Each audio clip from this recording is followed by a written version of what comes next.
नहीं, स्वास्थ्य सुविधाओं में हम पीछे हैं, हम ये नहीं कह सकते, पर यह है कि एक सही ढंग से कदम उठाएं और हमारे देश की जो काम करने का तौर तरीका है उसके हिसाब से स्वास्थ्य के बारे में हम लोग पूरे चिंतित रहते हैं और उसके हिसाब से आवश्यक कदम उठा रहे हैं। उसमें जो भी आवश्यक जानकारी है, जो कदम उठाए जाने हैं, वो हम उठा रहे हैं। तब मैं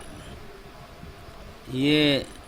जो महामारी हम सबका प्रयोग कर रहे हैं तो देश नहीं पूरा विश्व इससे प्रभावित है, पर हम धन्यवाद देंगे अपने प्रधानमंत्री जी को कि उन्होंने समय रहते उपयुक्त कदम उठाए, इसलिए इसका असर हमारे देश पर कम हुआ है। पर हमें एहतियात बरतनी पड़ेगी और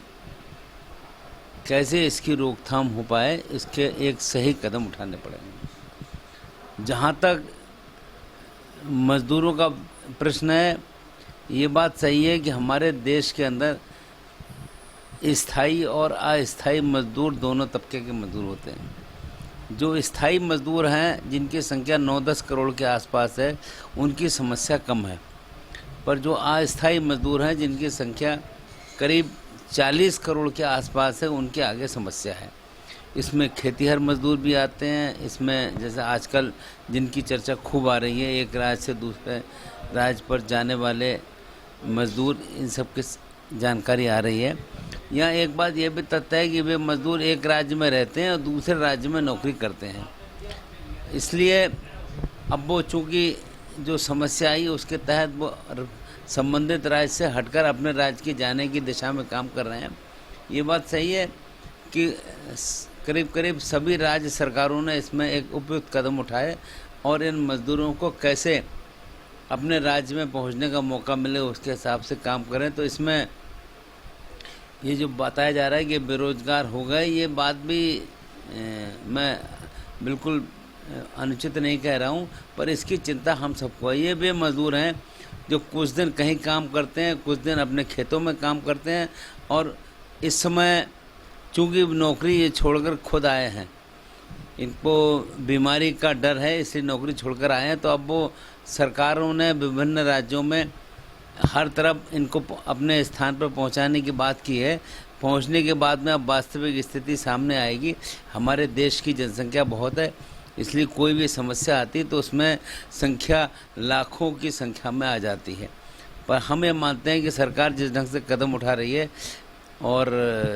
कैसे हम समस्या को हल करें और कैसे आम आदमी को चिंता करके उसकी एक सहायता पहुंचाने का काम करें। मैं अभी दिल्ली से आ रहा हूं, दिल्ली से लेकर यहां तक रास्ते पर मैं इस बात को देखता हुआ आया कि अभी भी क्या कोई मजदूर है जो पैदल घूम रहा है, तो मैंने पूरे रास्ते भर कोई ऐसा मजदूर देखा नहीं। तो मैं सभी राज्य सरकारों ने इस ओर एक ठीक कदम उठाया है, समस्या को ओवरकम किया है। आने वाले समय में अब जो भी समस्या आएगी हम उसका समाधान करेंगे, और जो हमने एक लंबा चौड़ा इस काम के लिए पैकेज दिया है, उस पैकेज का धीरे धीरे सबको लाभ मिले, सबको काम मिले, सबकी समस्या का समाधान हो, ये हमारी चिंता का विषय है। न वो तो जो अस्थायी श्रमिक है वो उनकी रोजगार भी अस्थायी होता है, कभी कहीं कभी कहीं कभी अपने क्षेत्र में, उसकी बात भी कर रहे हैं कि आदमी खाली ना रहे, ये हमारी चिंता की बात है। पर कोई टिप्पणी नहीं कर सकता, पर मैं इतना ही कह सकता हूँ कि जो समस्या आई, एक मज़दूर अब पलायन की दिशा में चला गया कि भाई बीमारी पता नहीं कैसी होगी, कब तक रहेगी, पर अब सब लोगों को समझ में आ रहा है कि सरकार एक उपयुक्त कदम भी उठा रही है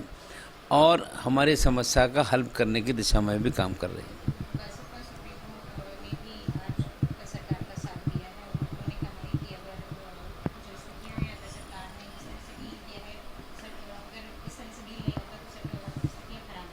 वो जो राजनीतिक दल वास्तविकता को समझते हैं वो पॉजिटिव बात करेंगे। जो आज पूरा विश्व प्रधानमंत्री जी की